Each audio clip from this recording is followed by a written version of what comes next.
Hey, everybody, and happy springtime. I wanted to remind everybody across the big United States and or my buddies in Australia as well, they need to come up here to the North American Virtual Rendezvous on your computer. It's going to be a backcountry hunters and anglers party, and you can come in. There's going to be hunting and fishing seminars, stories, panel discussions. I'm supposed to be telling a story. I'm going to try to do that. Mark Healy, Ryan Callahan, Hillary Hutchison, all are going to be there.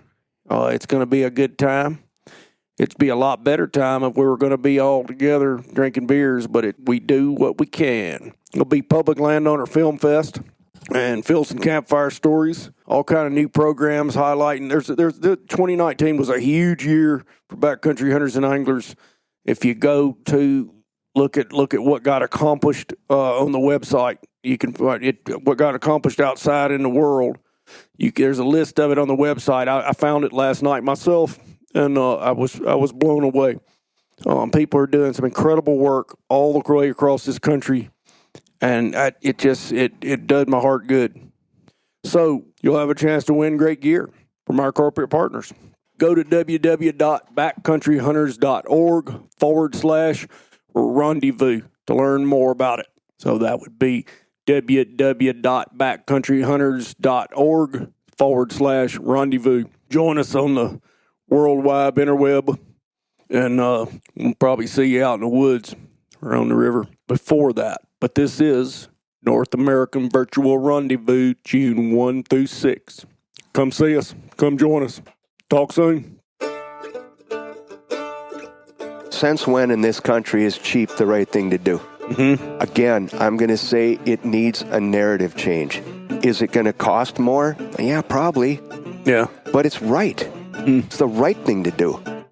As a sportsman, we don't have to wait for legislation to change to tell us what to do. We should be able to do this one on our own. Right. As it's going to take Hal and Lee and Brandon and Jason and all these cool dudes out there that have a voice that are going to go, you know what, dude? We're not doing this anymore. It's done.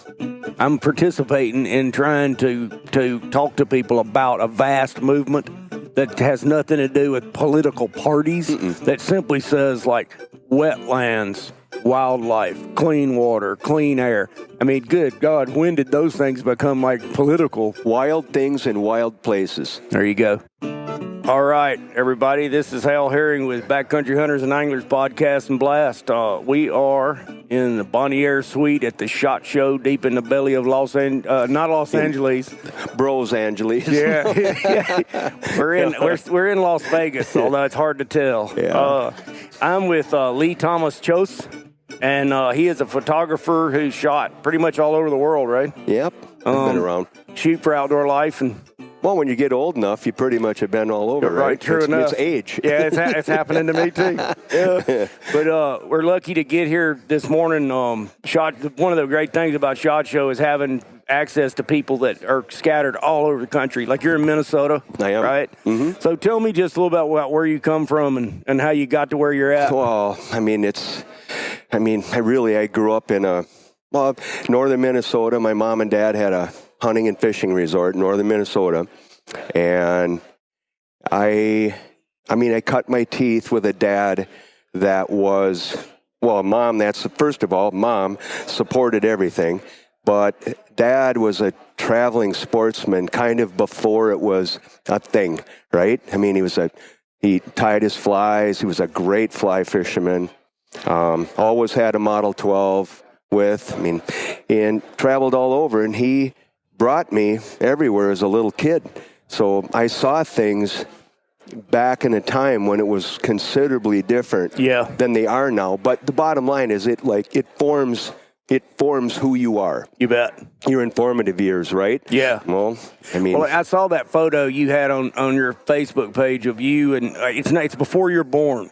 But just your mother and brothers and ducks and one rooster? Dad. And your daddy. Dad and my two brothers and sisters. And then the one and the little one in the middle there, Cheryl, she just passed away of ovarian cancer here a couple months back here. And it's like you can see she's kind of hid in that picture, and that's just like Cher. She was a beautiful soul, and she was always like in the background. You know what I mean? Never out front, but like always the good soldier, just a great human being. Wow. But yeah, that's how we grew up, man. I mean, we grew up fishing. We grew up hunting rough grouse. We grew up. You know, I remember my brother and sisters, especially the girls, Diane and Cheryl, their favorite part was waxing the ducks. Yep. I mean, we did that for a little while. Yeah, that's hardcore. Oh, it's way hardcore, right? But like for my family, mom and dad being depression kids, they didn't waste anything. Yeah. Nothing. Yeah. Right? So it was out of the question to breast out a bird. Yeah. We dry plucked everything and we waxed them. I mean, they were like chickens when you got done. Yeah. You know, but, Did y'all eat that a lot? oh, we ate it. We ate game every week. Yeah. I mean, and did you have? Did they cook it in any like that people do now? Was it like special recipes y'all had? You know, I'm going to say this, and I'm probably lots of people would say this about their mother, but I think my mother was the best wild game cook that I've ever been around, right? Wow. And I wish, Mom's been dead now for quite a while.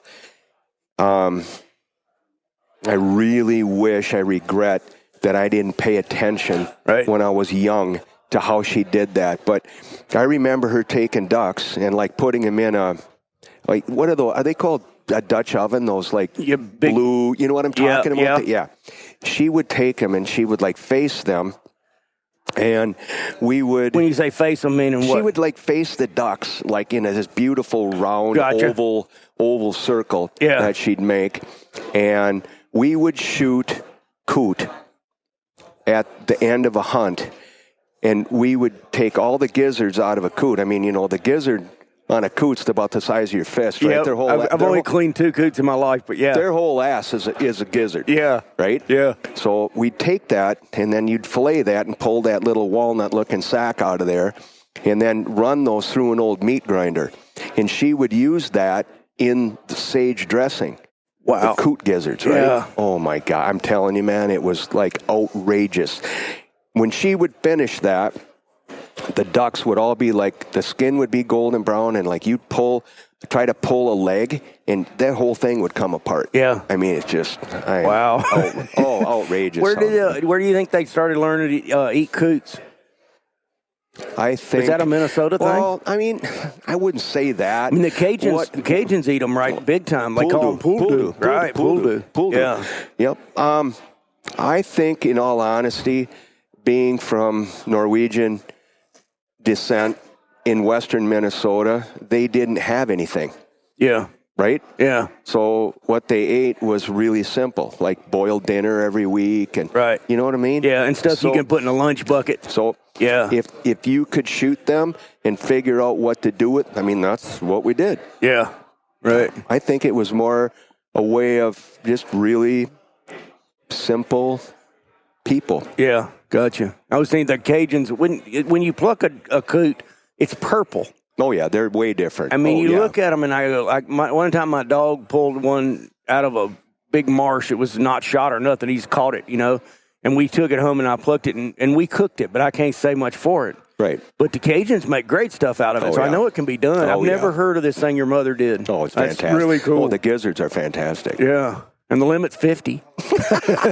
I mean, if you're into making dressing, it's serious. It's outrageous how good it is. Wow. Yeah. Did y'all have big gardens and stuff like that? Yeah. Yep. And my dad, he always said, as a little kid needs a dog and a garden. Yep. Those two things can teach you more things about life than anything. And, right on. You know, you don't understand that until you're older and you've raised your kids, but I totally know what he's talking about. Yep. Right? Yeah. One of my favorite pictures of my daughter, she's about 5, and she's holding this red potato.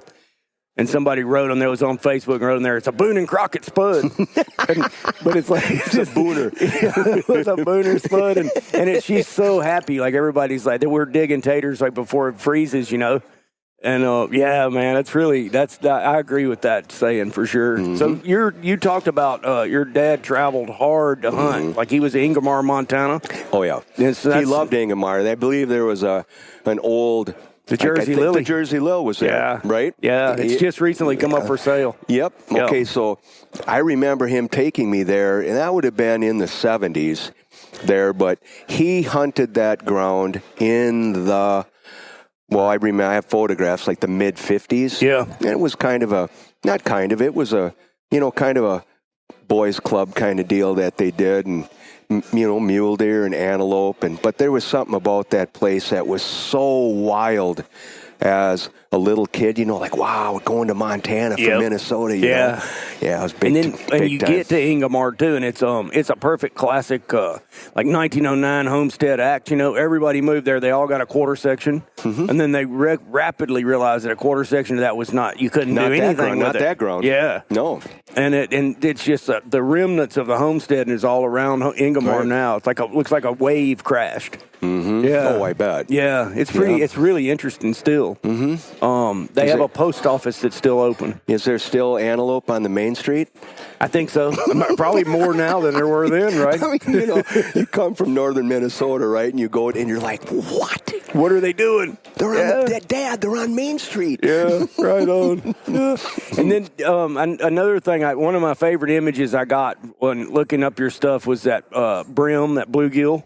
Yeah. With the jig and the worm, the little worm, part of a worm, night crawler. And part of a night crawler. A whole night crawler. Gotcha. And that piece of that beautiful like green water weed. Mm-hmm. Yeah, that's a cool picture, man. Mm-hmm. Well, I do. I love them.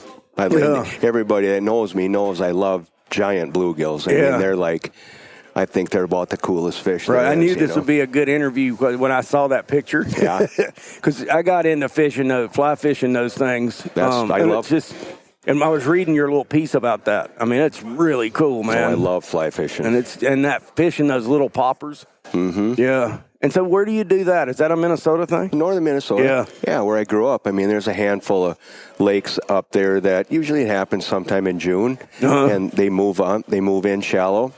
And when you can see them on their beds, right? Yep, for sure. If you stay back and you get a popper anywhere near them, I mean, they're like, they eat it. Yeah. Yeah. Wow, super awesome. fun. It's a super fun. You just let them go, Yeah. I mean, it's quite honestly, it's so...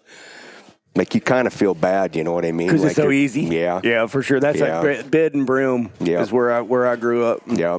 We'd fry a bunch of them, fry them whole, Oh, nothing better. They're really good, Nothing better. Yeah. So, tell me that. So, when you were a kid, your old man took you on all these with him? Mm-hmm. And did you have brothers that went too? And they were, my brother and two sisters were considerably older than I was. I mean, there's like 13 years older, Gotcha. 13, 14, 15 years.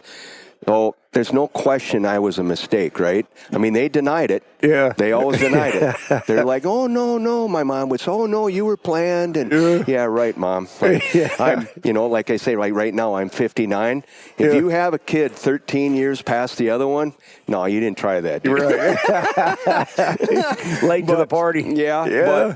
But I don't know. I was like my oldest sister, Diane, she said that I was like the apple of Mom's eye, And I just really, when I was a little kid, I mean, I was ate up with it. Yeah. Bad. Yeah. I mean, I was a good student in school, and I loved school, and but man, oh man, did I love to hunt and fish. Yeah.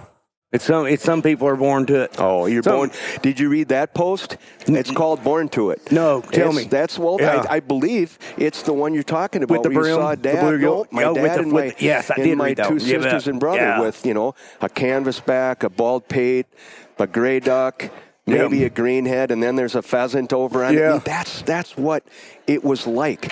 And you were talking about how that rooster was almost certainly shot on the way to the boat. Oh, no question. Yeah. This place, he called it Eddie's, and the farmer, his name was Eddie Larson, and he on the way down to where Dad had his duck boat, there was always pheasants, right? So he'd shoot a rooster on the way down or the way back or whatever. Things were, to get into how different things are Yeah. today, man. Yeah. I mean, do I miss those days? You bet.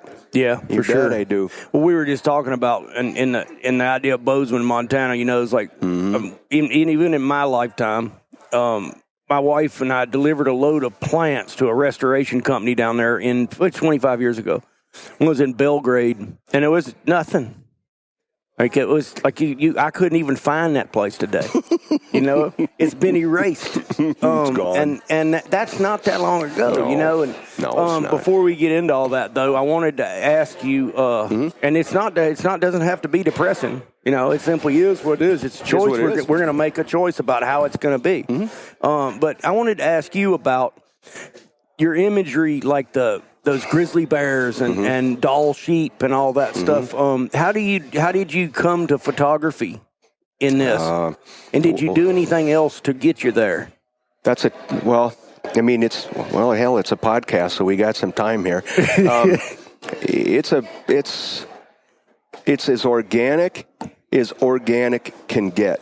Okay. My life. Yeah. I never had a plan. I still don't have a plan. I don't know what I don't know what I'm doing in 2 weeks. Yeah. Right? Yeah. But that's the way I've lived pretty much my whole life. I mean, I by the seat of my pants, right? Yeah. Again, we're going to go back to mom and dad, right? When I was a kid, we'd go, the Boundary Waters. Sure. Can you remember that piece I did? Been there once. Right? Yeah. I did the piece for Outdoor Life. We were winter camping. Yeah. We were Was that with Natalie? That was Natalie. Natalie Krebs. Yep. Yeah. She's awesome. Right? Yeah. I've read that piece and I looked at the photos. Sure. Yeah, she's awesome. Gotcha. So Natalie, myself, and Lucas Leaf. You know Lucas Yep, Leaf. I know Lucas. Donnie Vincent had the best line about Lucas Leaf ever, and it was Lucas Leaf could make a Jolly Rancher taste better. Yeah. Right? I mean, the guy. That's awesome. I mean, it was almost a highlight was getting to eat his lake trout and how he made it on the ice there. And you got to remember, it's just us. Yeah. There's nobody. This is winter Boundary Waters. Yeah. Winter, right? Hardcore. Right. Didn't y'all you got a hand auger on that trip? Yeah. I mean, when you're in the BWCA, the wilderness area, I mean, this is the truth. Anything that can make your life easier ain't allowed. Right. Right? Yeah. So oh man, was it a fun trip, man. Yeah. I mean, yeah. And I don't know if people are aware of how cool and what a special place the BWCA is. I mean, it really is a hidden gem. Yeah. And you know that it's under attack. You bet. Right now, right? Yeah, With we followed it, sure. Twin metals and polymet. Well, you know. Yeah. I mean, you're leading you guys aren't afraid to draw a line in the sand. And that's there's Natalie right now. Well, we got people like Spencer Shaver and Lucas out there, too. That's Lucas. I went with them Spence in there. was with. Yeah. Yep. He told me the auger was almost not long enough to reach the water because it was so cold. I bet we had 40... I bet we had 40-some inches of ice. Holy smokes. Mm-hmm. And it was cold when we were there. It was one of those weeks where it's sub-zero. And, like, we went and fetched wood, 3 times a day. One of my favorite images of Natalie, she's got that poke sled behind her, and she's out there at distance, and you can see her in, like, the wind's blowing, and it's got that, the snow. It's not that it's snowing, but it's blowing snow. Yeah, for sure. And you can see her faintly, like, moving across with her snowshoes, and it was like, God, it was so much fun. Yeah, that's cool. So back to your question, like, what happened? My dad would take me on those trips, especially in the VWCA. He guided in there. Yeah. And I loved what I was looking at so much that I wanted to capture it. So, I mean, back then it was like I had my dad a Polaroid, and he must have went broke buying Polaroid film for that thing for me. But I would document the trip, and I would go home and I would make books out of it, and I would write like down, like catching brook trout or fly fishing for. How old were you? 8, 1968, 69, 70. I mean, so 8, 9, 10. Yeah. you know. It reminds me of people like Doc Watson when they first got the guitar. You remember? Oh, you know? Did you ever see Doc? Never. Doc and Merle. I saw them live one time at Orchestra Hall in Minneapolis. Yeah. Doc and Merle. Yeah. Oh man, it was like listening to them play. I look at everything like art. Yeah. Right? That's what I'm getting at right here. It's like you find the medium, you know. And I was thinking about him picking up that guitar, and it's like it belonged in his hands as a child, you know. Blind. Yeah. Yeah. Yep. Then probably it helped because there wasn't that much else going on. Blind. Right? So you can just do this thing. Amazing. You know? Amazing artist. But that's how I started. Yeah. And do you still have those books? No, I have moved around. I have the odd image from them. You remember those little corners? Like you could take them and lick the corner, and you'd like put it down and then tuck the corners of the picture. Yep, That's what I did. Yeah, gotcha. And then I'd take a gold dip pen, quill pen, and then I would write captions below them. It's really not any different than what I do now. Yeah. It's the same thing. Yeah. I've always, it's all about story. Yeah, for sure. I think it is. Yep. It's all about the story. Yeah. Oh, man. Well, there's some of your images from now, I noticed, like the Under Armour stuff. And there's a Duck Dynasty picture that just is it's a photo that's just absolutely astounding, I guess. And I'm not the only one that thought that, I guess. Oh, I don't. But there's an emotion in those photos, and there's emotion in that one with the grizzly bear punching the other grizz in the face, or brown bears. The boxing bear, they're coastal bears. They're coastal bears. Yeah. To you as a photographer, do you know you're getting that at the time? Yeah. You can feel it? Mm-hmm. Yeah. Mm-hmm. Yeah. I interviewed Tony Bynum on here. He's a really good friend of mine. Oh, man, great photographer. And his sheep work's the best there is. Yep. He's the best. Yeah, and he's got that one in the cave, you know, with the fire and the sheep head. And they literally got caught in an incredible blizzard and stuff. And you can feel the relief of those people in the cave with the ram. Mm-hmm. And as to something that goes back to beyond our history, beyond like to Neanderthal. Mm-hmm. Primal. It's primal. Yeah. And then some of those waterfowl and stuff you got with you've got the weather. And that's something that I truly love in my own life. I live in a wild weather place, and I hunt wild weather for waterfowl. And I never even thought about it. Those images capture, they hit me somewhere deep because it's what I love too. And there it is. And then you kind of want to be it. Like maybe if you're not one of those people, you say, wow, I could aspire to being in this terrible storm. If you can't feel it, right? If you look at an image and I didn't get that, it's really not very good. Gotcha. Right? Yeah, I don't know. It's got to move you. Yeah. Right? Yeah. And like those hardcore duck hunting images, that's all from being a kid. Yeah. Right? Yeah. That's the way it was. Yeah. Plus you got the weather where y'all spend a lot of time in Saskatchewan? Oh, yeah. Yeah. Yeah. I imagine you see it there. Northern Minnesota, too. The big diver lakes like Big Winnie and Cass and Leech and those lakes, big, rough, cold, like especially around the first Saturday in November is the deer season opener. Yeah. That was big bluebill and whistler time. Gotcha. Right? Yeah. And what's a whistler? Goldeneye. Gotcha. Whistlers. And like when the big white Drake whistlers would get there, it was on, right? Yeah. And it was always nasty. Yeah. Like the kind where the waves would come over the boat and that would hit your old, and that clothing back then was, like waxed cotton and, duck canvas. Yeah. The water'd freeze on you. Yeah. It'd freeze on your clothing. Remember that quote from Bob Dylan in that Martin Scorsese movie where he goes, it was too cold to be a rebel because we didn't have the kind of clothes you got now. Remember that? Because he was living in the Iron Range, right? Oh, yeah. And he goes, nobody was rebelling against anything. He goes, it was too cold. Yeah. And then he said, we didn't have the kind of clothes you got now. No. Yeah. Nowhere near like what we have now. Right. Right? Yeah, I hear you. I had a question for you on the whistler duck. My son and I got in this discussion the other day. We were fishing on the Missouri River, and it's a tail race, so it doesn't freeze. And these whistlers are everywhere. What do you think the evolutionary benefit of making that noise when you're flying is?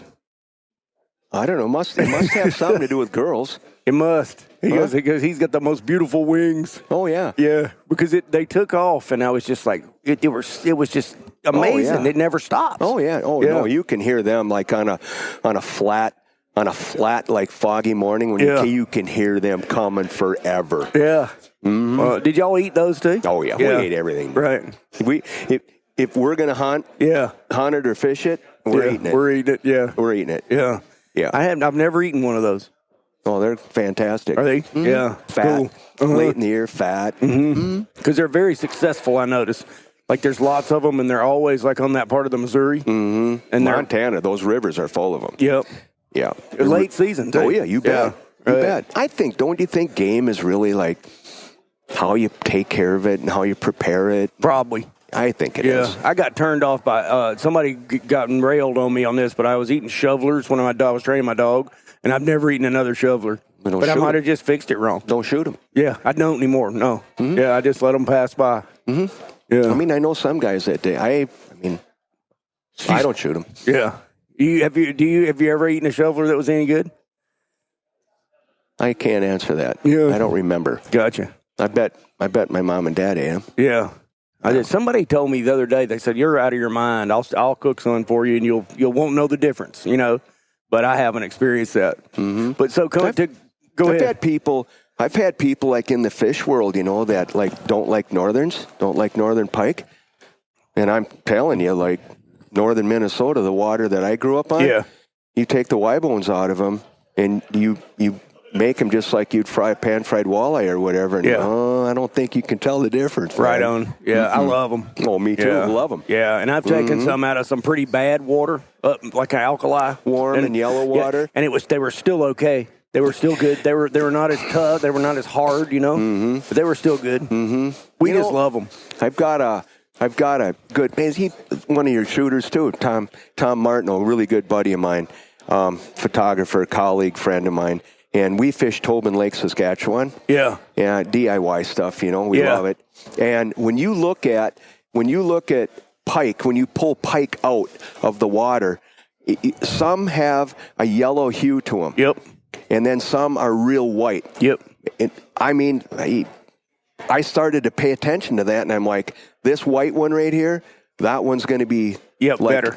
I think. Yeah, I think you're right. Well, I know when we skin those ones from these potholes they're like full of birds and they're shallow and stuff like that, and they're yellow, and the meat is pretty yellow, but it's still. I mean, we eat the hell out of them. Yep. Yeah. Yeah. I love fish. If I can't get perch, that's my next deal. Aren't they the best? Yeah, because where I grew up, it was crappie, and now it's walleye. But perch are my personal favorite. They are. Yeah. And that's a Minnesota tradition. Yeah. Holy smokes. For sure. And basically anywhere you can get them. Everybody knows. It's on to that. Yeah. No. Plus, they're super fun to catch. They're fun to catch. Yeah. Great winter fish. Yeah. Do you do a lot of ice fishing? I used to a lot. Yeah. I don't get out that often now. I still do. Yeah. I consider myself an ice fisherman. Yeah. That doesn't ice fish very much. Gotcha. Right? Gotcha. Yeah. Yeah. I'm a duck hunter. Right. It kind of takes precedent over a lot of stuff. If I get time to do anything, I'm going to go duck hunting. Yeah. I noticed on your writing, you were talking about it takes precedence over most everything else. Like if they're flying, you pretty much have to be there. Is that how you feel? Well, yeah. When you get the call. Yeah. Yeah. Yeah. They migrate, man. Yeah, right. Right. They're not waiting for you. Right.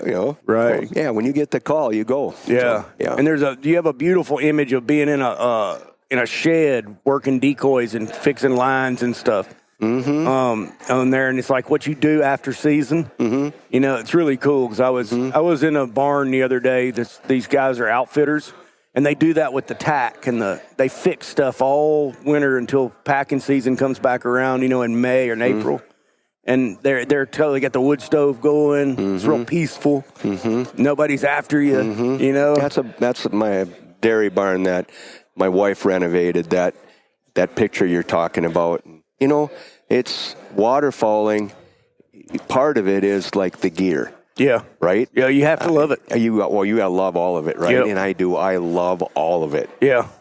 Decoy line and old weights and just all of it. Yeah. Yeah, I was Tim Brass is a BHA guy, and he's down in Colorado, and he's that way completely. I looked at the back of his truck, and I thought it was ice fishing gear. It was in buckets, but it's sticks for putting deeks for field hunting. Mm-hmm.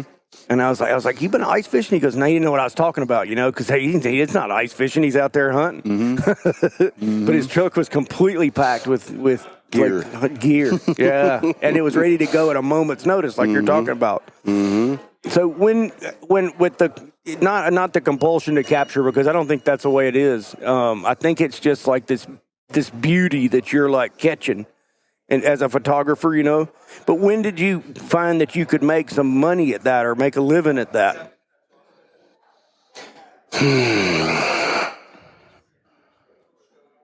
It happened here.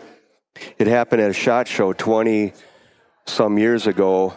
Tom Dokken, he's a famous dog trainer from Minnesota, invented a product called the Deadfall Trainer, Dokken's Deadfall Trainer. Okay. Duck-looking dummy, it's got a soft body and it's got a hard, free-swinging head. And I don't know this, but teaches a dog how to pick something up in the middle on the body instead of grabbing the feet or the head. Okay. In corporate America, I was at the time doing, graphic design and photography, and I met him pheasant hunting in South Dakota. I was by myself with my lab sacket, and he had his black male PD, and I recognized him from like sportsman shows. And we started to talk, and he asked me like what I did, and I told him what I did, and he goes, "Well, where are you going to be tonight?" And I'm like, "Oh, I'll be back here tonight after hunting." He goes, "Well, let's have dinner." So he showed me this product, and he goes, "Do you think you could help me like bring this to market?" So I did. I brought it to market. And we made a booth, and we came to SHOT Show here 20-some years ago. Okay. And it was wildly successful. That first show was. And a head buyer at Cabela's back in those days by the name of Brian Stave was writing an order for this product. And then he asked Tom, he goes, "Who did this? Who did this booth? Who did this photography?" And he pointed at me. And Brian came over and introduced himself, and he goes, "Is this your work?" I'm like, "Yeah, it is." And he goes, "Here's my card, and when I get home, I'd like you to call me, and I want you to submit lab images for this lab calendar." So I did. When I got home, I wind up with, let's make the story a little bit longer here. I didn't have the equipment back then to do the work that I really wanted to do. Okay. So Tom Dokken asked me one day, we're having lunch, and he's like, "Well, what do you need?" And I'm like, "Well, like a 300 2.8 would be the piece of glass that I'd shoot that calendar with." And he's like, "This is a Nikon?" Yeah. Yeah. And he's just talking to me, and when he's like, "Well, what do they cost?" I'm like, "Guys, like $5,800, I don't have $58, let alone $5,800. Yeah. Well, he asked me to meet him the next day for lunch, and he handed me a white envelope with 58 $100 bills in it. Right? Yeah. Yeah, I got it, dude. So, he's like, "Any other excuses?" And I'm like, "No, I got it." So it's just the kind of guy he was, still is. So I did this calendar. I was awarded the calendar. I shot the calendar, and they sent my wife and I, we just bought the farm. We were just living on a farm. And I think if Bonnie was here, she'd know the number, but I think they sent us a check for like $5,000. Yeah. That was a shitload. Yeah. Life-changing number. You bet. For my wife and I. And I'm like, wow. And then I'm like, I wonder if I can like do more of this. How do you do this, Yeah. Well, an art buyer at Saatchi & Saatchi, the big ad agency in Manhattan, who had the Eukanuba account at that time, hired me to shoot Eukanuba from that calendar. Right. Now, that's the dog. That was the high-end dog food of the time. That was big time. That was big time. Right.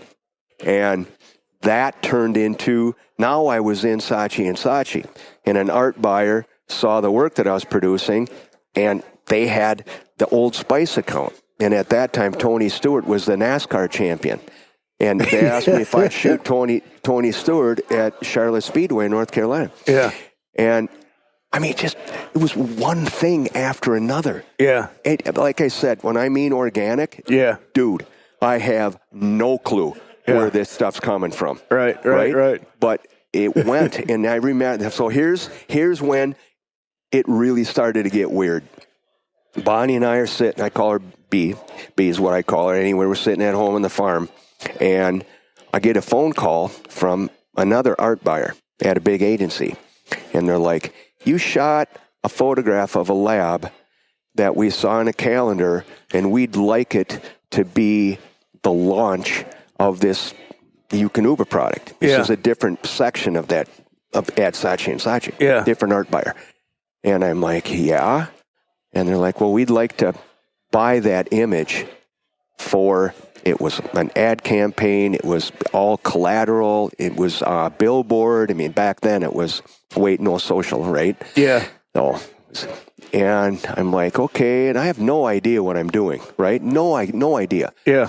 And they're like, "So we'd like to, wonder what how much money you want for the image. We want to outright buy the image, not a copyright transfer, but they want it. They want it, not a copyright transfer, but they want to do whatever they want with it." I'm like, I don't know. I'm thinking like $500 maybe. Yeah. Right. I didn't say that. And I'm like, "Well, you guys have like any idea or number in mind?" And they, "Well, we were thinking like $7,000. And I like stopped, right? And I put my hand over the phone and I looked at my wife and I go, "This is going to work." Wow.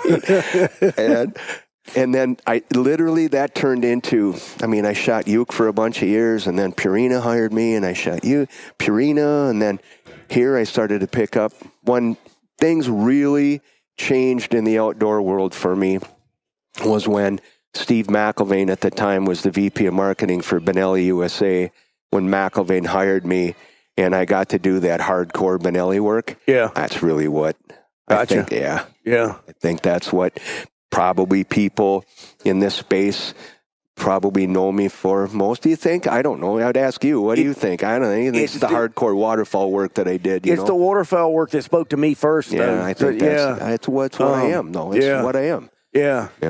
And then the dog stuff is pretty. It's dogs, like, labs are used. There still has to be an emotion in there because I got pictures of my lab that doesn't work for anybody but me. But that's what it is, though. Yeah, that's right. That is what it is. And one of the things I wanted to get on here to talk to you about, and I want to talk about Boss shotgun shells, and I want to talk about conservation. I love talking about both of those. But you got there's a story there of Sackett's son Talon. And Tal, will you tell that story? Because it blew my mind. I don't know if I can. Is it too hard for you? Mm-hmm. Yeah, but he survived, right? Yep. That is just so you touched on something in that story. Well, I'll tell it if you can. Almost killed him. Yeah, almost killed him. So we have a place called Freeze Out Lake. Oh, I know where it is. Yeah, and so Freeze Out is famous for that very thing that happened to your dog, and it is enough ice to you shoot. The wind is going 100 mile an hour from the southwest, and the birds fly out over Freeze Out Lake. Your dog goes out there and they never see him again because the ice is too rotten. It's for the dog, and you can't get out there because it's too deep. Can't get to them. They get in trouble. You got a problem. Yep, you got a problem. And that's what I did. And so he was going through cattails though on ice, right? It was my nephew Troy and myself. It was first week in December in North Dakota. So just think about that, people, for a little bit. Like marinate on that one, right? First week. Yep. And we're shooting greenheads on water, breaking ice, right? So found this little pothole out in the middle of this section, and it was black with them, right? Mm-hmm. Open water. Yeah, well, they were keeping a tiny piece open. Yeah. So we watch them with binoc. Get permission, DIY stuff, love it, right? Yeah. That's it for me. That's duck hunting for me, DIY. And get permission from the landowner. Watch them go out to feed in the morning, and then go in there and back shoot them, right? Yep. Go in there, and you're allowed, I think, probably 5. So go in there and take your 5 or 10 and 2 guys and get out of there. Well, they started to come back, and Troy and I had a bunch of them on the water, right? Probably half a dozen birds. and Tal was picking him up, and it's cold, and you can't get him out of the water onto a. I tried to get him up on cattails like a muskrat house, but it was sinking, and it was not a very good one, not a good big hard one. Yeah, and I couldn't keep him out of the water. Yeah, and how deep is it? Belly button deep. Yeah, wow. Belly button deep. So pretty deep for waders. Like you're close. Overtopping. Yep. Yeah. Okay, so he's going on these retrieves, and I set him on one, and he's in the cattails, and he's working hard, and I can hear him. He stops, and I can't hear him, and then I hear him let out a moan, and I'm like, uh-oh. So I put my gun down on the rat house, and I went in, and I followed him in ice, and I found him tipped over in the cattails. He was sideways. And I'm like, oh, my God. So I tried to pick him up, the wet lab, 80 pounds. And, you're like, okay. So I get him up on my shoulder, and I couldn't do that very long. So I had to put him back down, and I, got him upright, and he started to swim. And then I turned around, and he was gone again. And I went back, he's tipped over. He's like, I think he's dead. Yeah. So I pick him up, and I get him on my shoulders like the adrenaline rush. Well, I got him to shore, and he was like foaming at the mouth, and his eyes were bugged out. I mean, you could touch his eyes. Yeah. Right? I mean, he's dead, right? I'm a mess, dude. Yeah. I mean, a mess. Yeah. So I run to, I had a Chevy pickup at the time, and it had OnStar. Yeah. And I called emergency OnStar, and I got a vet on the phone that was like 17 miles away. And he goes, get your truck as hot as you can get it, and go get that dog and get him in that truck. Yeah. So I got him in there, ran to a farmer. Farmer had a quad. I came and picked Tal up, got him in the truck, and then drove to Oaks, North Dakota. And there was a vet there, and he was ready for him. And we put him up on a table, and he said, I'm going to give him a hot water enema. Yeah. And then you take this hose with hot water and keep hosing him. I hosed him. 45 minutes later, you could hear his tail. Damn. And I'm like, you got to be kidding me. Yeah, I was, Man, I hear you, man. That's a hard one. Oh, man, it was bad. Yeah, that is such a hard one. And I knew you wrote a beautiful thing about that dog is he didn't wake up until he was 3 as a real hunting dog. He was a complete pecker. Yeah. Like just a pain in the ass, right? I'm like, coming from his dad, and like his dad was a beast, a stud, right? Yeah. Like a powerhouse waterfowl dog. And then it's like, holy man, he flipped a switch like that. Yeah. Holy God, there it is. Yeah. Yeah. Yeah. There, I mean, everybody, it's not that Tal is special over any other dog. We all have those. We all have those dogs. That's what dogs are like in our life. Yeah. Right? Yeah. I'm sorry I made you tell that story. I know that was tough. But no. I mean, it is. It's brutal. Yeah. But, I mean, I killed that dog. Yeah. That's what I thought. Yeah. Yeah. Right? So to get another chance, like now I look for signs of hypothermia. Yeah. Hunting that water, I watch dogs. Yeah. Like, because there are signs that they're starting to shut down, and they're never going to let you know. Right. They're never going to I learned something from that because I had mine out, and a goose dove on him in the river. And the middle of the river was open, and you could get sucked under on the shoal. Mm-hmm. And I was like, keep after it. And I feel like such an ass after reading your story. An ass. Because I was like, that's what I was doing to my dog. But it wasn't like he disappeared on me. I was out there. I was going, you need to stay out there and get that goose. I was like, damn, I ain't never doing that again. Mm-mm. Ain't worth it. It's like your best buddy, and you're taking him, giving him an ass whipping and dumping off the bridge. And he'll do it. He'll die for you. Right. Which brings in incredible obligation and responsibility on our part. That's ours. Yeah. That's on us. Yeah. Right? Yeah. It changed my life with in regards to dogs, hunting with dogs. It changed my life. Right. Right? Yeah. Sometimes they just break my heart, their willingness to, even the half-ass dogs will break your heart. They're all good, man. Yeah. They're all different. They're all good. Yeah. They're all different. Mm-hmm. And the eccentricities of them make you love them even more, even though there's some of them you can't take with your buddies because they're not going to do the right thing sometime, Yeah. but it's like they're still yours and your buddy. You know, it ain't hunting unless there's a dog with me. I gotta have dogs with. Yeah. And what do you got now? Is he still kicking? Yeah. No, Tal's dead. Yeah. No, he's been gone for quite a while. No, I've got a good yellow male right now. His name's Cap. I name all my dogs after Louis L'Amour Cowboys. Right on. Yeah, I know Sackett. Yeah, and Tal. Yeah, Sackett, right. Tal, Cap. Yep. Right. Yeah, I had the whole Sackett series, man. Yeah. Well, yeah. Heck yeah. Yeah. Yeah. People that my daddy was he bred heavy literature and stuff like that, but he always had Louis L'Amour and Will Henry stacked up right by the bed. Yeah, that's cool.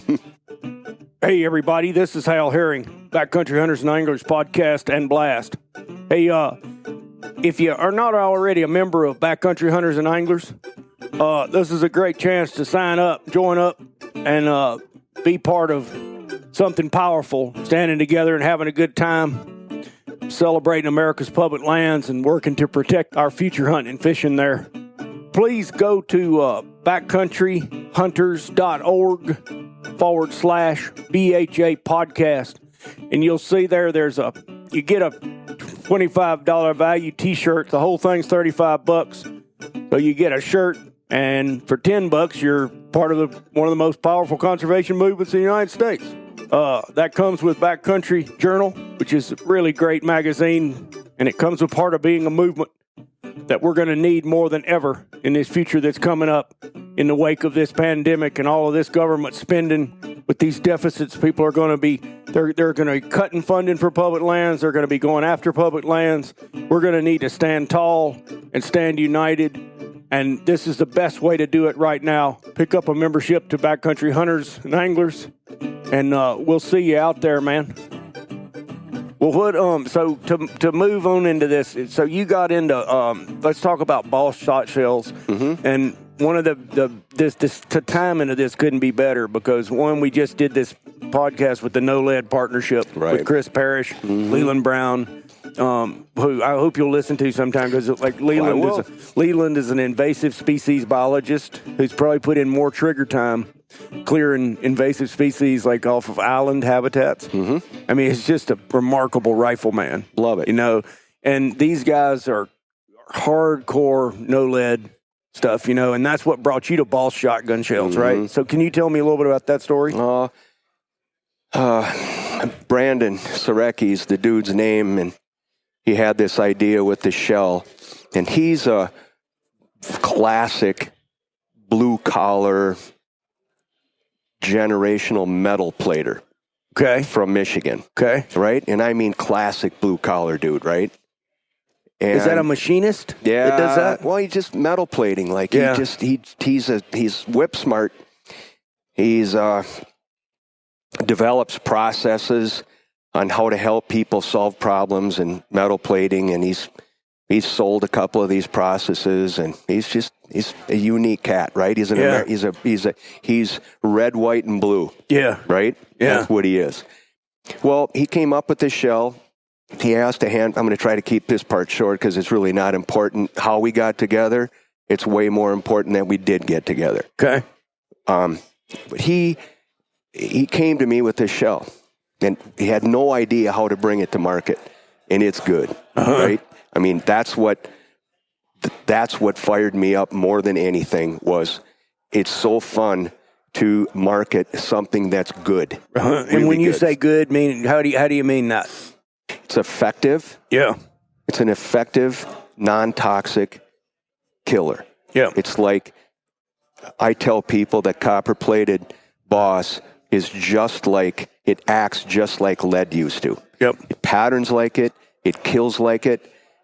So I'm into clean misses or clean kills. Yeah. I can't stand the number that I heard, 3.4 to 3.7 million waterfowl are lost due to crippling.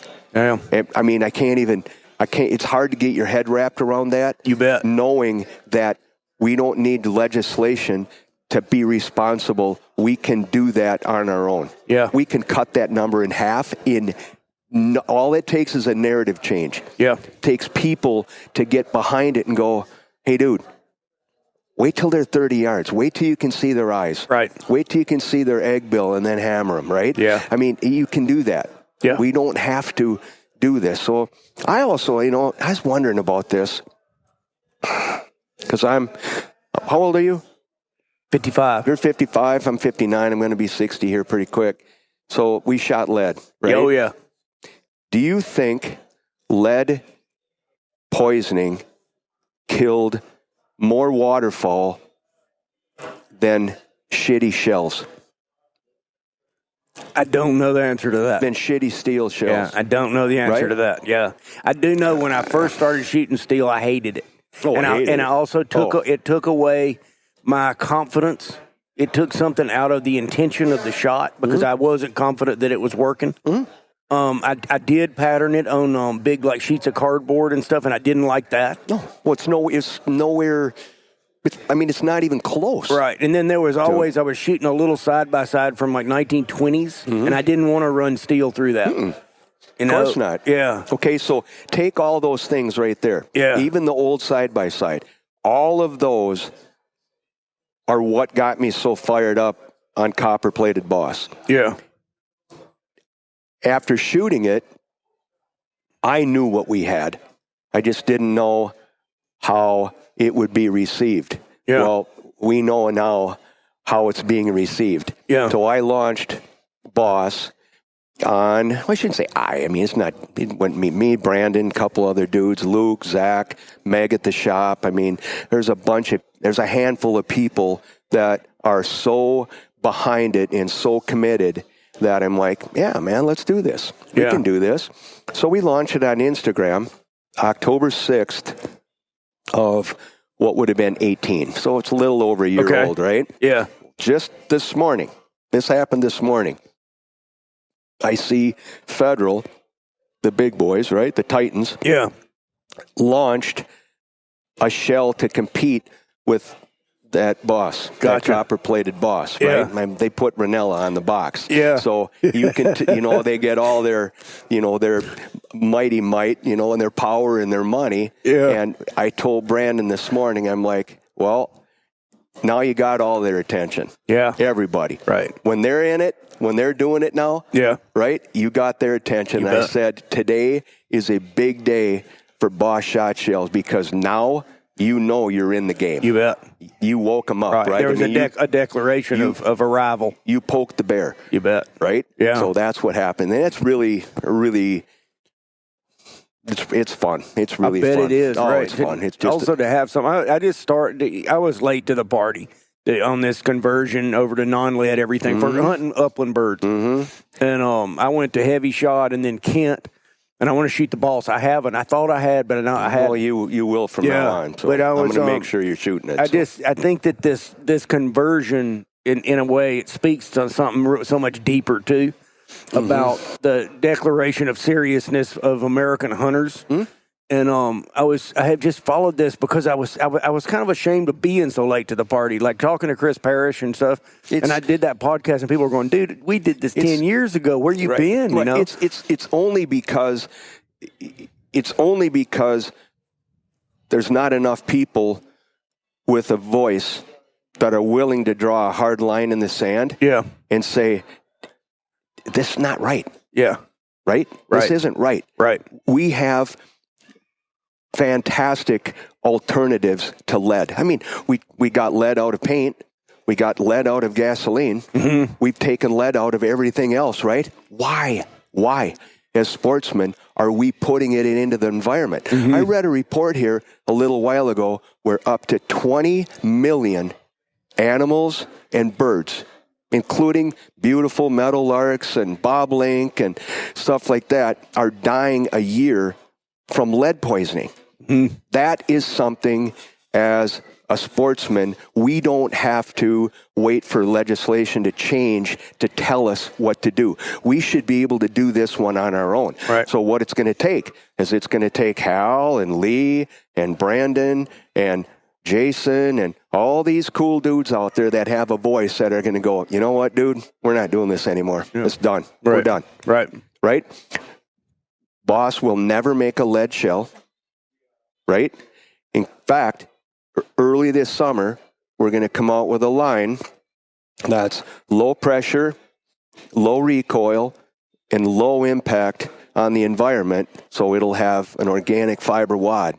So as long as you and I go in and we pick the shell up, the wads, we're going to leave that ground the exact way we walked into it. Okay. Right? Yeah. And then the beautiful thing about these low pressure, low recoil loads is these guys there's a bunch of dudes out there that want to shoot.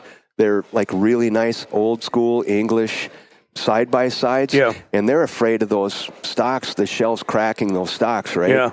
So it's really cool to get that out there, but I mean, that's just a byproduct. The real play here is we got to get lead out of the environment. Right, gotcha. We have Will it ever be cheap enough to people where people could shoot skeet and stuff with it? I'm asking a question. I have no idea what the answer is, so...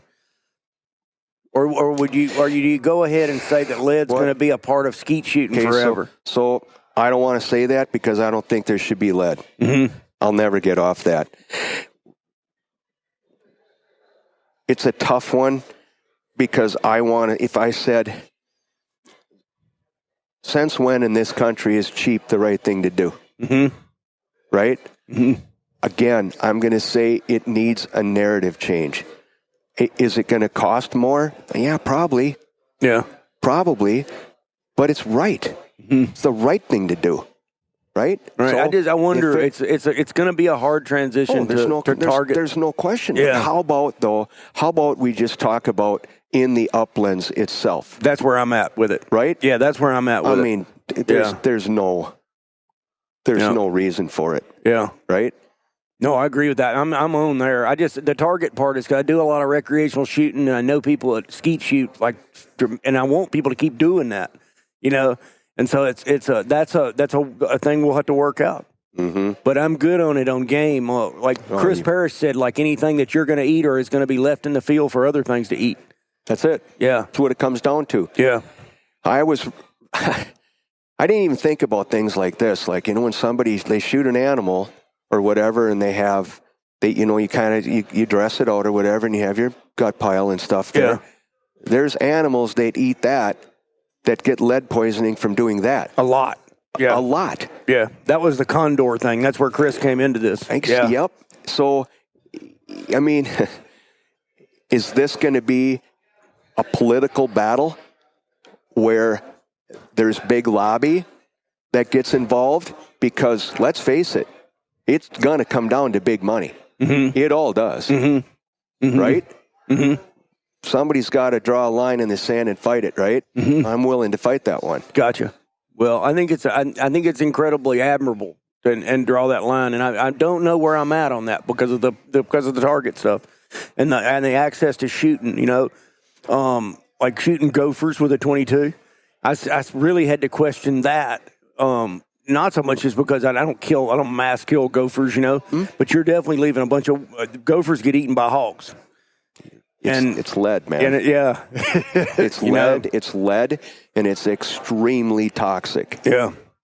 Right? Yeah. Why are we doing it? Gotcha. I got you.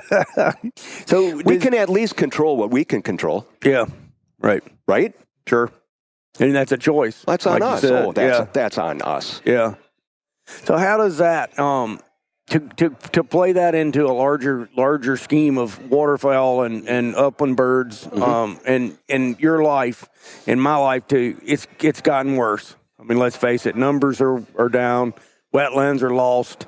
I mean, what do you see? And like beyond the lead question, to our question as to hunters, what is our responsibility now? I see it. We're losing something right now. No doubt. You agree? Oh, yeah. Yeah. No doubt. Tell me what you've seen and what you think on that? Oh, well. Oh, wow. Okay. If I made a post on the Boss feed a couple days ago.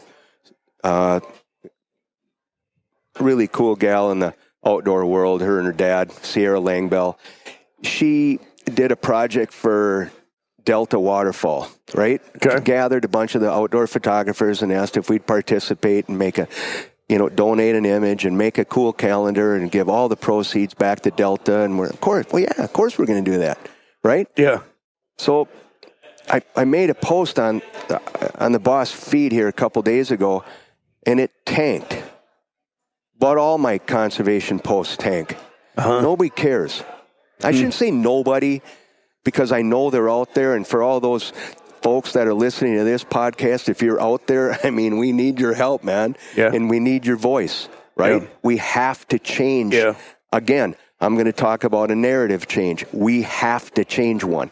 There's a hashtag out there right now called Smiles and Piles. I mean, I'm like, really? It's Smiles and Piles. It just, to me, it's gross. Yeah. Right? Yeah, sure. So if you look at conservation right now, again, I'm going to go back to being a boy in the 70s and what Prairie Canada, Prairie North Dakota, Prairie South Dakota, Western Minnesota looked like in the 70s. I mean, there was water, man, right? Pothole country, right? I mean, there's still pockets of that, but it's nowhere near what it was like. Then you take a farm subsidy program like CRP. The short-term benefits for wildlife are undeniable and outrageously good. Yep. There's nothing like grass. Yep. Nothing. And that came around the 80s, and by the time 90s is when I was starting. Yeah, I was bird hunting. The 1985 Farm Bill was what spawned CRP. Okay.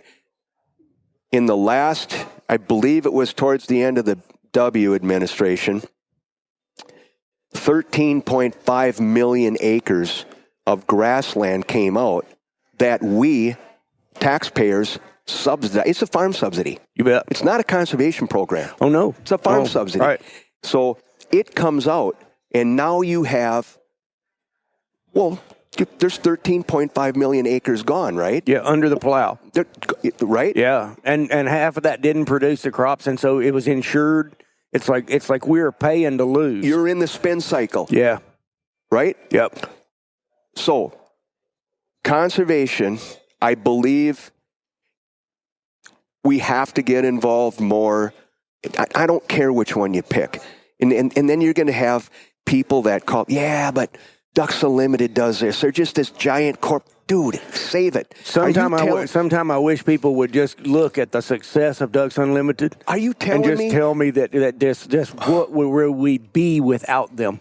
We go out hunting and you see migration, or you see how magnificent waterfowl are, or even in the summer and you see a brood of ducks. Are you telling me that you don't have $30 to donate to one of these organizations, or better yet, some of your time? Yeah. Again, I'm going to go back to being a kid. When you went to a DU banquet as a kid, you had a suit and tie on. They wore a sport coat, right? The local people were involved. It was the greatest grassroots program in the history of history. Wow. Right? Yeah. Okay. We need people to get back to that. We need to change narratives. We need people to start talking about conservation and habitat and not get off it. Again, we're getting lead out of the environment. That's going to help. Okay. Right? Taking better shots, less cripples, right? Use a trained retriever, go with a trained retriever if you can. I realize everybody can't. Right. But there's things to do. Right. But we have to talk about it instead of looking on Instagram and everything being about, look at me. Look at me. I'm good with look at me as long as it's look at me in this big healthy wetland with all these ducks flying around. Right. Like, check out this beautiful wetland I get to be in today. I dig that. And then Google up EQIP, Environmental Quality Incentive Program, like from NRCS. I mean, the things that, here's where I think, we talked about this at dinner last night. It's like, I think things are so broken at the moment that they are ripe for everybody to rush forward and start fixing them. It's like having an old Subaru in the yard, and my daughter needs a car, and we got the car. We have the programs. We have the history. We know how to fix it. And you can just fix this car up and then buzz down the road to happiness. How do we gather the people to rally around things? Like, how do you get them together? Because I think there's a lot of people out there that would love to support it. They just don't know how. I agree. And I think the way to do that is to go to a Ducks Unlimited banquet first. Go to BHA. Talk to BHA. Delta Quail. Rough Grouse Society. Pheasant Forever is doing the greatest work right now. Look at. You know what's going to happen in Minnesota with that first piece of ground, right? No, tell me. Maybe I can't say that. Okay. Maybe I better stop that one right now. But let me tell you, there's some really cool shit that's going to happen, and you guys are part of it. Gotcha. Okay. Right? Well, it's really cool. I know that I may be deluded. I may be, right? I may have confirmation bias, disease, and all stuff.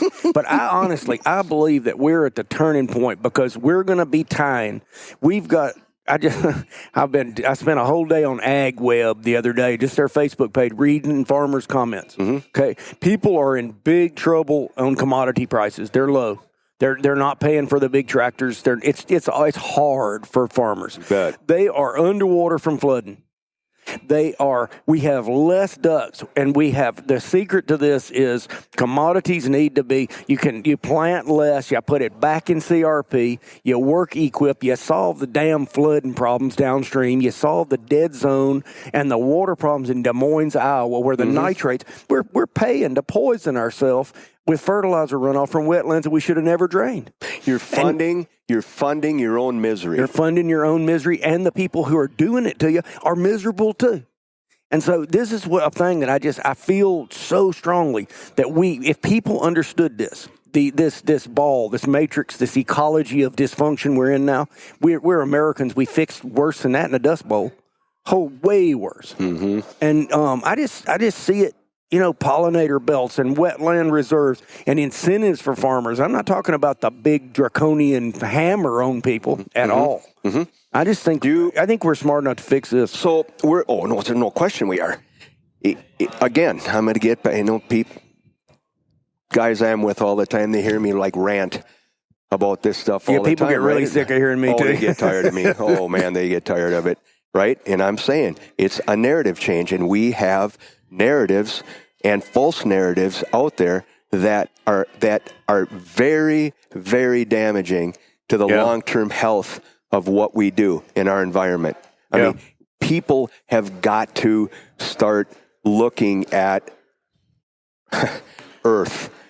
Yeah. Wild things in wild places are going away, and it's because people don't want to talk about it. Yeah. Right? Yep. Maybe it's not as cool as I don't know, man. I don't know what's cooler. That's a hard thing for me. Yeah. When I go watch some migration, I've seen I have seen some things in Saskatchewan late in the year when they decide to come out of the trees. Yeah. The bush country, when they come out and you're like, you freaking gotta be kidding me. Uh-huh. Right? Man, if you don't have a few bucks or time for that, get out. Yeah. Go do something else. Yeah. Yeah. We have to support that. Yeah. Yeah, because it's one of the most powerful phenomena on all around us. Also, all of this sustains us too. Mm-hmm. Not just your soul. Mm-hmm. I'm talking about your very body and flesh, right? Right. That Des Moines thing just goes on, and it's just this poisonous water that we could easily fix. They sued the upstream counties. The lawsuit got tossed out. Mm-hmm. They said it's up to the legislature now. And the legislature's not acted on it because the people haven't demanded it. Mm-hmm. It's another thing that I told you about, Brandon from Boss, my partner, when he came to me, he's way into this, what can we do to help? How do we help? Yeah. Right? Should we start a line, and should we donate part of the proceeds of that line to pick one conservation group or pick a project and help fund a project so that people can really see it going to work? Because there's narratives, false or otherwise, out there that my dollars really aren't going to anything. They're going to some fat cat that said that's not true. Right. That's right. That's not true. I've seen projects that they're mind-boggling. Marshes that are miles and miles that are funded by our dollars, right? Our sportsman dollars. Yeah.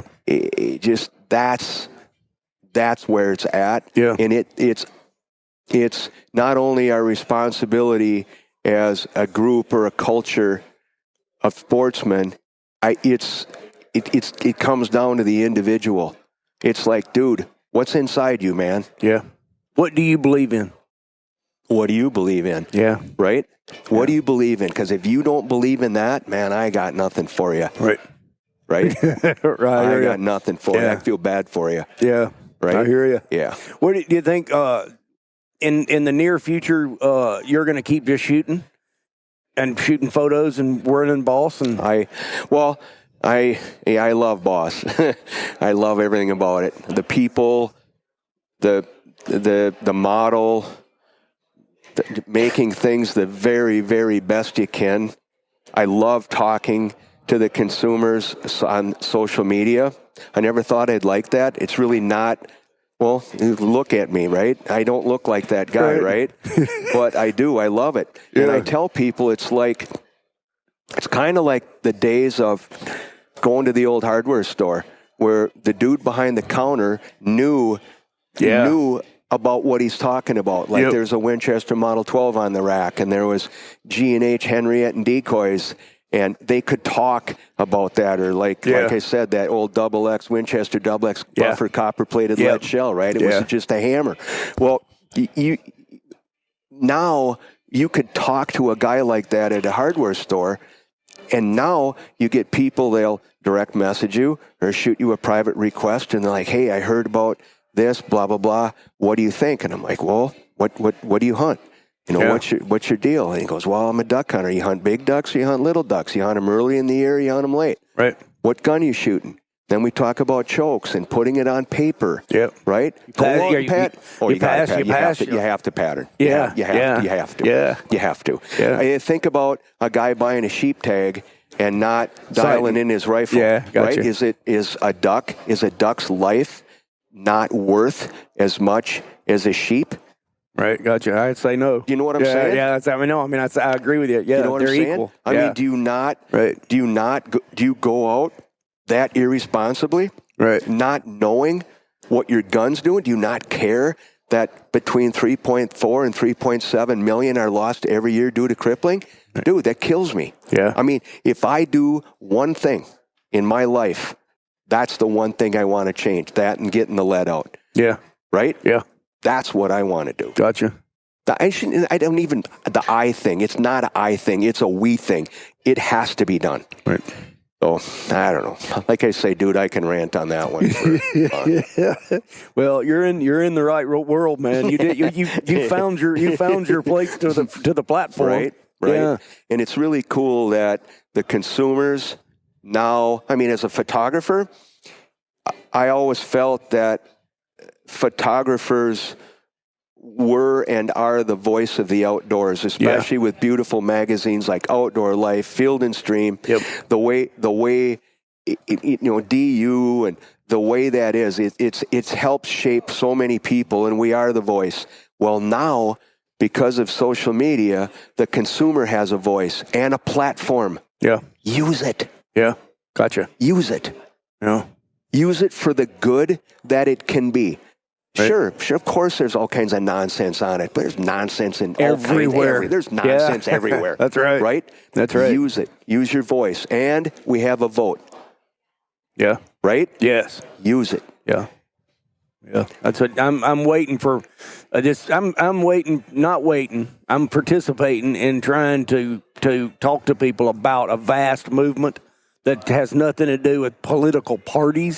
That simply says like wetlands, wildlife, clean water, clean air. I mean, good God, when did those things become like political? Wild things in wild places. There you go.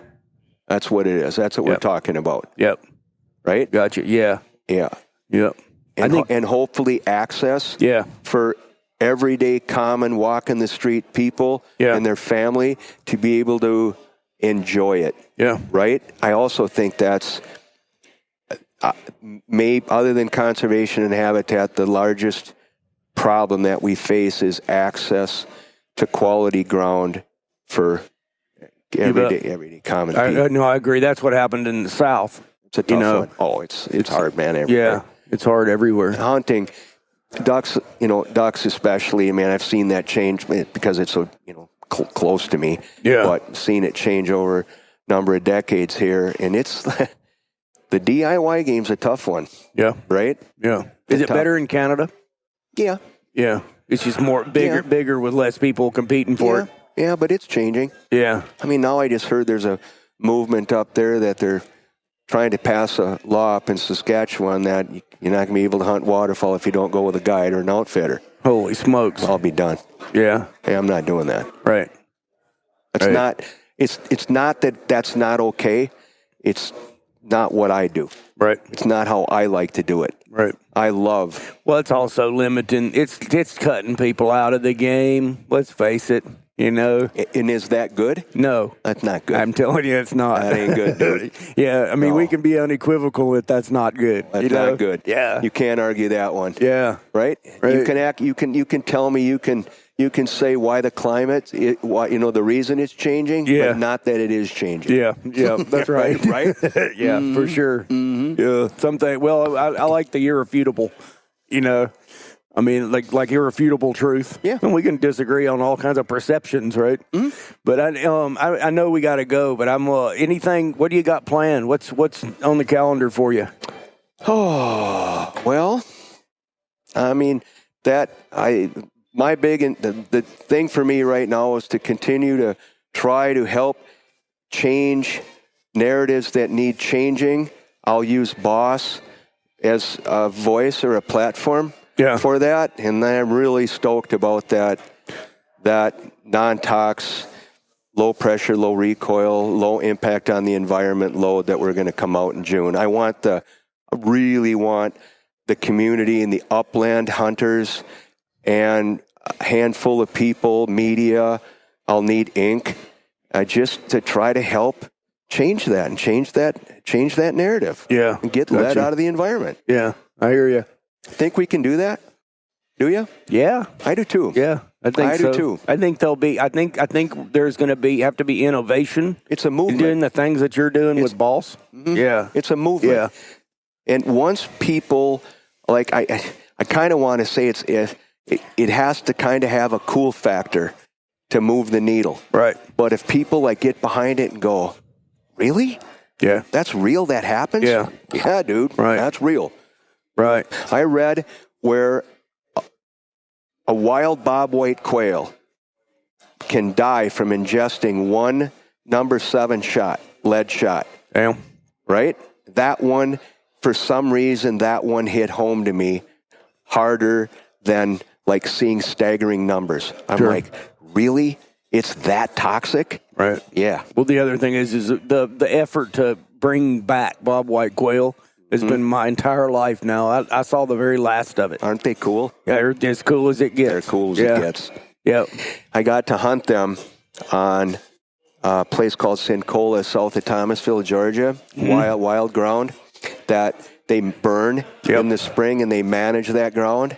And I went down there thinking, big duck hunter, duck and goose hunter from the north that loves all the rowdy, weather and all that. And I'm like, yeah, whatever, bobwhite quail, whatever, these little things, Pretty tame, it seemed like, yeah. Oh, my God, was I wrong. Yeah. They are the badass little birds, man. Yep. And their environment and how they go and the culture around it, and that horse-drawn wagon. And there was a little cocker in that wagon named Elvis that was a little rock star that would go out like a vacuum cleaner, and pick them all up. And it's just a beautiful bird. And then, I mean, there's all kinds of that stuff. There's rough grouse in northern Minnesota right now. They're saying it's probably West Nile that's getting to them. Why aren't the chicks? Why aren't they getting it? Why aren't they making it to hunting season? Gotcha. So there's that. There's so many things that people can get involved in. Just pick one, man. Yeah. Like a buddy of mine, Jason Kirchie, is a brilliant writer.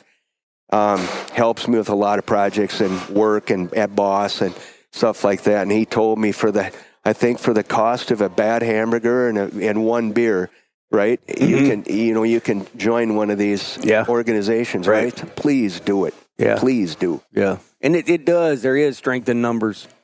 I mean, that's the only way you move a participatory democratic republic. Didn't it work in the Me Too movement? Yeah. Yeah. Right? Yeah. It's worked in every movie. It's the only way it's ever worked. A lot of other things that happen is like giant movements that have happened, or let's call them like mini revolutions in our country. They start with youth. Yep. They do it. They'll fight it. Yep. Right? But you need the older voices that have been around and have seen it and can help bring that to light, like the change. Right? I think if we do that, I do think we can make a huge difference. I do too. And I feel like the youthful nature of BHA proves that the current, the river is flowing. Oh, right? You guys have it. I mean, the river is flowing. And for older people then to show where you can direct that energy, because the sportsmen's groups are kind of not like small sportsmen's group like you grew up, like your father probably was in. Those are not around anymore. And that we need that again, like Ravalli County Sportsmen in Montana changed everything. Those rod and gun clubs that used to be all over, and they'd go do the wood duck boxes in the spring. Oh, that's man.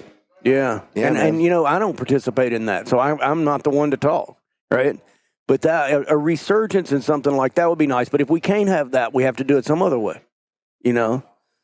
Right. So, well, I think we got it. I'm super glad I got you. I mean, this was like the timing was perfect. Thank you for having me. Yeah. And good luck with boss, man, and out in the field. And right on. I'm keep fighting the fight, right? Keep fighting the fight. Let's do it. And keep celebrating what you got too. That's the other part. It was like you do it so well, but it's like I'm not sure what I'm going to get in February, but I'm going to go hunting again before it's over. People have to get back to celebrating the sport of hunting and fishing and not celebrating themselves. Gotcha. That's what's going on, man. Right on. Thanks, right on, Lee. Thank you, brother. Thanks, bro. Hey, this has been Backcountry Hunters and Anglers Podcast and Blast. I'm Hal Herring. We're signing off for this one, but we'll be back in a week or 10 days. And meantime, check out backcountryhunters.org. Get some more podcasts there and see what we're up to. And also, I'm going to be out there wandering around hunting and fishing, wearing out a pair of boots. And I hope you'll be doing the same thing. We're living in God's pocket. We need to celebrate that. Never forget it. And get out there and live it and enjoy it. Hey, thanks a lot, everybody. Talk soon.